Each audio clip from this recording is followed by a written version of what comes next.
walang kukurap at walang aatras sa maliliksit malulupit na galawan sa PBA Top 5 Plays ngayon. Ikalima.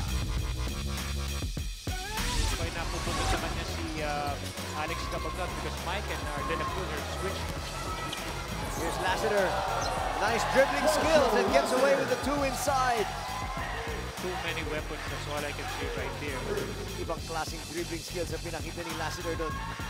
It's actually a highlight, highlight reel right there. Pangapat. Back to Raynor's time. 3 minutes sa third quarter. Romeo nakabalik na. Immediately, nagparamdam si Terence Romeo. That's just one hell of a move by Terence Romeo, especially twisting the ball while he's up in the air. Sitting there for a while before releasing it off the glass. Pangatlo. Inugot yung rebound, pushing it hard, gets into Tatua, and that two-handed throwdown is delivered by Poe. Yung sinasabi natin na walang preno ang pag-atake ng TNT. Doon na nakita natin, no? Walang kapreno-preno si Jason Castro. Tinahanap niya yung kanyang kakampi, no? Wide open for the dunk shot.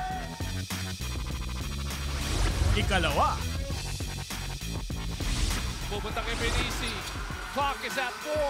Intal for the tie. Yes! JC Intal with a cold-blooded hit, and we are heading into overtime.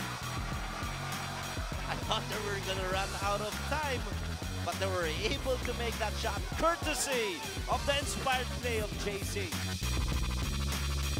At ang nanguna. He goes. Flips it up. Basket! Are you kidding me? This is one incredible move here. That's 1 against 3. Ito yung galaw. Pag-atake ni Pringle. Almazan, Belga, Ibanez.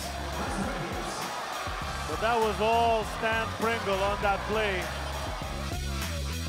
Walang kupas ang galing ng ating PBA Stars. Dito sa ating PBA Top 5 Plays.